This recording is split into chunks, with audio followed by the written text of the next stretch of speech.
Hello, good afternoon. Now, yesterday we saw a clash of ideas on the issues of paramount concern to the voter between the vice presidential candidates of the NDC, the NPP, the PNC and the CPP. So today we ask, if yesterday's debate was a job interview for the second highest office in the land, would you offer any of the candidates the job, and who will it be?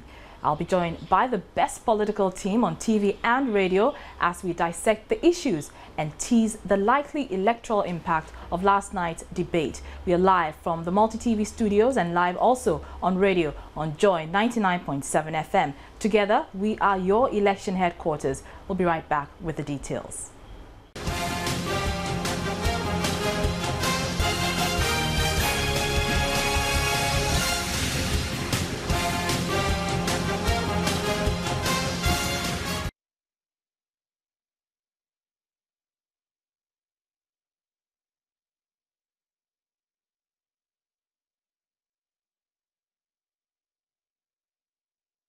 We will have to develop modern sanitation systems that will focus on the sustainable management of liquid and waste management throughout the country.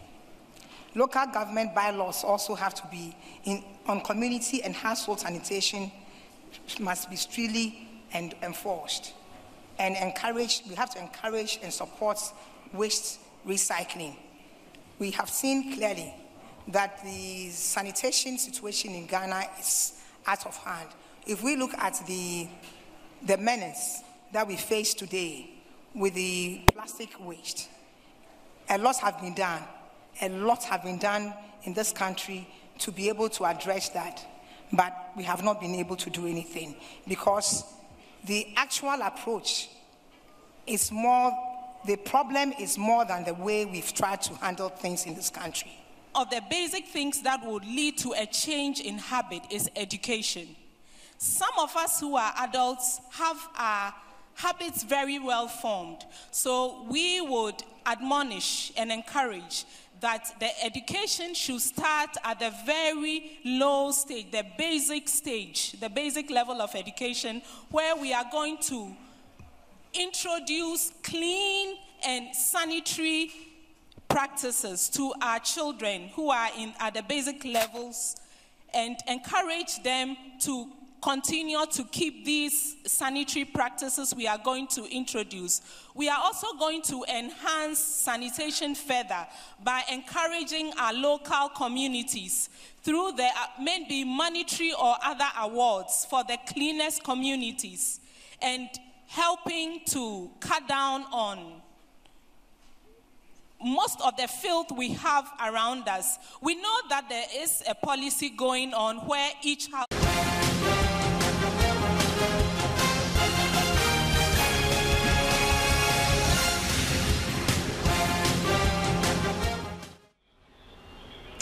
You're welcome back to Election Headquarters. You're live on Joy 99.7 FM and live on the Joy News channel on Multi-TV. We are your Election Headquarters. This afternoon, we are also live on Love FM in Kumasi, and it's brought to you by Infobox Mobile Services. Text ELECTION to 1922.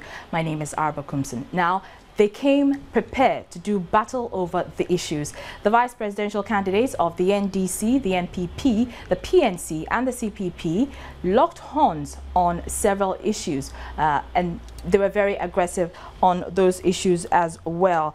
Now, we're going to be doing a post-mortem of those issues, and joining me in the studio is Vice President, founding president rather, of policy think tank Imani Ghana, Franklin Cudjoe. Thank you very much for your time, sir. It's a pleasure.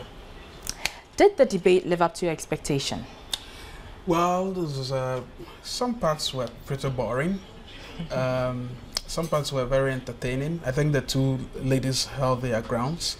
They provided some spice, which was very interesting, but they also were, they were of substance. Some of the delivery were very factual, I think, and they were also on point. So I think that it lived up a bit to the expectation, but much more of it was quite boring. Okay, we'll come back to that discussion, but let's take a clip from yesterday's debate. First time ever in an election year, the cedi depreciation has been kept. It is even appreciating as we speak. Now foreign investors hold, close to 40% of our domestic debt. If they decide to pull out today, we have a problem with, I think it's about 23%. If they decide to pull out today, they will have a major impact on the exchange rate. So we have to be very careful how we do this. And that was a clip of yesterday's IEA vice presidential debate. I'm also joined on the line by Dr. Pesa White. He is with the University of Ghana. He's a political science lecturer. Thank you for your time, sir. Thank you. Good afternoon. What are your immediate impressions of yesterday's debate? I think that in many ways the debate is of a very, very low quality. Perhaps it is also because we have a greater expectation, especially in the area of the economy. Both the vice presidential candidate of the NDC, in this case His Excellency Mr. Ata, and of course Bawumia, have been trumpeted as gurus in economics. So we were expecting that they would lock horns not only on theory, but also relate the theory to layman's understanding of how they will solve the specific problems that confront us. And to that extent, I don't think both of them were very convincing. I think that in the case of the vice president, he seems to have a lot of good ideas going forward. The problem with him in the debate is how he framed the issues. He framed them more as a sitting vice president rather than as a sitting vice president who is campaigning for re-election. So he kept talking about what we are doing, what we are doing, without necessarily providing the pointers that shows that that is what they might continue to do, or what new things they might continue to do going forward. In the case of Dr. Bawumia, I think that his handlers may have suggested to him that the best approach for him was to probably spend a lot of time attacking, because although getting to the final point, he came up with some very interesting answers to some of the questions. He spent a lot of the initial period taking a lot of swipe, unnecessary swipe actually. I think the best debate, the best form of debate is to keep in mind that you are communicating not necessarily to the person standing beside you, but you are communicating to a larger audience. And to that extent, I think that the vice president did very well by trying to keep his eye on the bigger ball that is communicating to the larger Ghanaian audience, whereas Dr. Bawumia kept, taking swipes every now and then. I think those swipes were very discomforting, especially because the NPP, which he represents, had 8 years before the current NDC administration got into office. So whenever he raises the questions, analytically I ask myself, okay, why didn't they solve those problems in the previous, 8 years that they were in office? Now, essentially, the point I want to make is this. In this debate, it is important for the candidate to recognize that the campaign must not necessarily be framed in truncated frameworks, in the sense that we need to be able to get the candidate to acknowledge that their parties may have made some contributions, the other party too might have made some contributions. It is only in that sense that we can have a decent conversation around the issues that matter to us. But the situation where one party makes it look like the other party hasn't done anything at all, and then they are the only ones who have the best ideas for this country, I think that it might end up putting voters off completely. Right, Dr. Pesa White, sorry to interrupt you, but going into the debate, there was huge expectation that the vice presidential candidate of the MPP and the NDC will outperform the two ladies. Is that the sense you got watching it yesterday? I think that, especially in the case of Dr. Abu Sankara, I believe that he definitely may have been feeling very, very uncomfortable, because in comparison to his running mate, the very fine woman in many ways, but I think that she doesn't seem to really get to realize that they were actually debating for a position of the vice president. That's the second most highest office on the land. She didn't give any substance. She doesn't seem to have a clue of most of the questions. She provided what I would call a very, very layman's understanding of some of the issues, which is not necessarily bad, but you needed to give a little bit of detail and demonstrate a little bit of personal understanding of the issues as well. That was very much lacking on her part. So oftentimes she ends up not answering the question, but bringing in what she thought or what she had already been prepared to say, regardless of whatever question that was asked. that notwithstanding, I should say that she was very brave, she was very eloquent, and she was also very forthright on the number of the issues. Now, all right, let me hold you there, Dr. Pesawai. Sorry? Let me hold you there. I have Mr. Franklin Cudjoe in the studio with me. He has some issues with some of the issues that you raised yourself. Well, I'm not too sure we all watched the same debate. First of all, we understand that the questions were a problem. So you can't begin to attack the candidates for not living up to the billing when, in actual fact, the questions were supposed to provoke the answers. You know, even on the issue of the economy, I can say for a fact that it was because of the way the questions were asked. You think the you were asking questions about interest rate and inflation. What were you expecting two major economists to do? They will tell you what you are going to ask. They were not going to define the questions and answer questions. I have a problem also. I feel sometimes that the questions were bothered too much on the macroeconomics. We've got to start moving away into the micro. But who would have helped in provoking that thought? It's not as if those two men were not competent to address these issues. It's the framing of the questions. By the way, there was a bit of a debate, just that the rebuttals were not effectively used by the sitting vice president. I think the vice president was too shifty. He lacked, there was a lot of diffidence. He was also, he came across, actually if you meet the man, he's great, he's of greater depth. Right. Unfortunately yesterday, I was terribly disappointed with his answers on the inflation and interest rate, even as they may not be the main issues around the economy. So I think that we've got to understand that we've got to live up to the billing and make sure that the questions asked are of depth, and that if you ask me, how are you? I'll say I'm fine. If you're not going to ask me, well, the way you look is not the way you are telling me. Very well. That question wouldn't come. One other issue that came up during the debate yesterday was the issue of housing. Let's listen to how the candidates actually responded to the issue of housing.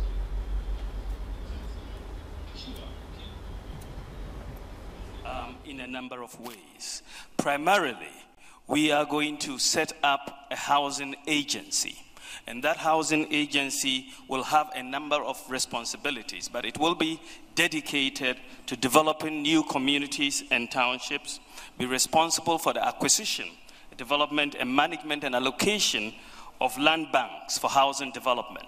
Getting access to land for development by real estate agents and individuals is very difficult.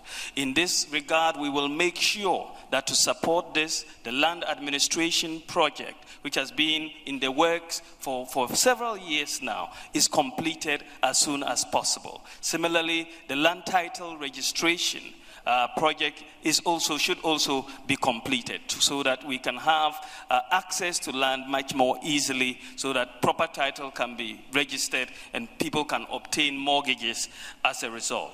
Government resources, 71 million Ghana cedis, was to be applied to the rural housing program. Instead of doing a number of houses that could be completed, we decided to start 6,000 units. And we didn't complete them. Even before they had been at the stage they were, the project was distributed to party officials and to many people who did not pay for it. So that is why this project was not completed. So that in the period that we are talking about, we've had a major investment of national resources that has not been completed, and that is sitting there as an eyesore, which we are trying to complete, but there are legal issues related to ownership of structures that we want to finish that are supposedly be sold to people. In some cases, there are 23 people in the same house with the same telephone number who own these facilities. So we have a problem of the past that we have to deal with. But to go forward, let's talk about this housing deficit, because it's an important issue for us in two ways, in the urban areas and the rural areas. We have stratified the problem. In the urban areas, it is more of a private sector. And those were the NDC and MPP running mates speaking on housing. Now, Mr. Franklin Cudjoe, you've written extensively on housing issues. For many would have thought that Dr. Bawumia would have seized the opportunity to talk about the STX and the Guma housing deals, which have gone bust. He didn't do that. Well, let me even start off with the response of the current vice president. Again, I find that quite disappointing, because you see, if some untoward behavior had occurred with the housing project, as you rightly stated, that there was some illegality, I think you have the power. The executive presidency has that to solve that. You know, that's the bane with our politics. So instead of solving that, bringing those people to book, you don't do that, and then you say that, well, because of that baggage, you are making an excuse for your own fallibility. Don't forget that the XTS was a major disaster, irrespective of the advice we, Imani, gave in a one-bedroom think tank. Then they came on to Guma, another disaster. Then it came to now Nigerians are supposed to come and build for us at even exorbitant rates. And even Bawumia was also quite disappointing. I thought that he would have had the presence of all of these facts to argue out that, look, yes, you may want land policy, you may want land management practices to be there, but at the end of the day, look, there was an opportunity to deliver housing in this country that fell flat because people did not listen. And to that extent, I thought it was a disappointment. All right. Let me go on to the lines and seek Dr. Pesa White's view on this matter. What's your view on this particular issue and how the candidates responded to it? Well, I think the most important thing for me really is the question of rural housing, which I think that the Vice President was bringing up very strongly. It didn't seem to have featured in the clip that you just played.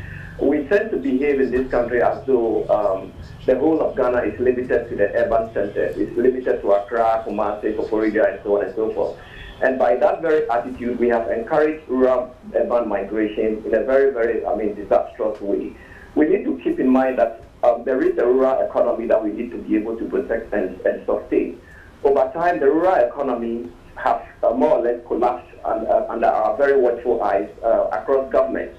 What we need to do is to find a way of making sure that we have a rural housing project in place that allows our rural communities to be well planned and well developed so that they don't end up in a kind of, in a kind of dilapidated and very terrible, unplanned looking cities that we have right now.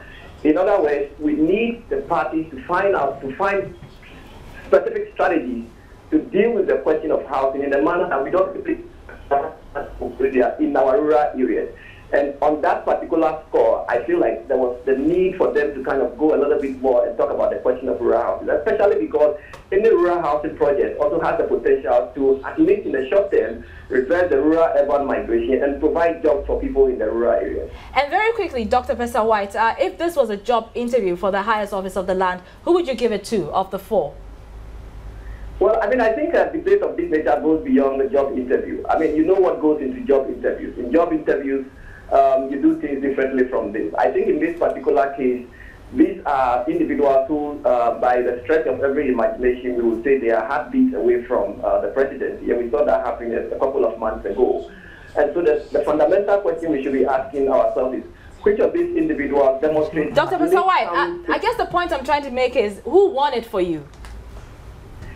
I have made this point before, especially also on your channel, that in debates of this nature, it is not a question of A1, B laws. There are different dimensions. There is posture, there is substance, there is what we call delivery. And then, of course, also there is what we call analytical aspect of the pronouncement, and then there is fluency.